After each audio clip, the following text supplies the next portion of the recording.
Watching for more of those April showers heading our way early this morning, so hopefully we're able to take advantage of the sunshine and those nice temperatures while they lasted. You notice it's not a big widespread downpour. It's mostly those of us north of 70 that have been seeing just a few very light showers as we started off the day. All around the Columbus area, well, not too much in the way of rainfall out there now. It's as you head up to the north, so spots like Delaware, up toward Utica, Centerburg, even Fredericktown to Mansfield seeing a little bit of more moderate rain showers, but again, no thunder, no lightning. We're not watching for any sort of strong to severe storm, just almost more of an inconvenience to our day because of how wet it's expected to be, not only today, but for the next couple of days. Our ComfortWorks heating and cooling tower camera, right before I went on, I thought I saw maybe a raindrop or two hitting the lens. Otherwise, it's just going to be the cloud cover that we're dealing with and just enough of a breeze to prevent any sort of fog from forming. A little bit of good news for us, though, is all that cloud cover at night. It's kind of acted like a blanket to keep in the heat for us from yesterday.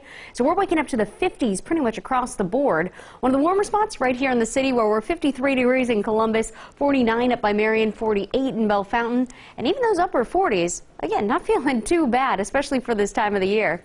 Right now, the pinpoint forecast showing just a few scattered light showers that'll be sticking around throughout the morning. On top of that, a little bit more of a southerly breeze. That's important to note, not only because it's bringing in warmer and more moist air, but that's also an indication of a warm front that's moving its way into the area. Now, the warm front and that southerly breeze, it will help to bring along not only a bit of a boost in our temperature, we're talking about highs kind of close to normal for this time of the year in the mid to upper 60s by this afternoon, but it's also going to serve as a trigger to keep around just a few isolated sprinkles throughout the afternoon, evening, and even into the overnight hours. Now, it'll be late tonight into the day tomorrow that a cold front moves its way into the area, and look at this, by noon tomorrow, that's going to be where we see the breeze really pick up out of the south.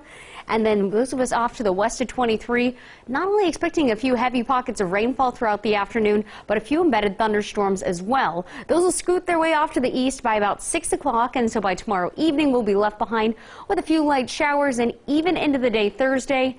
Keep the rain gear handy if you have to be outside, because we're going to keep around this very wet pattern.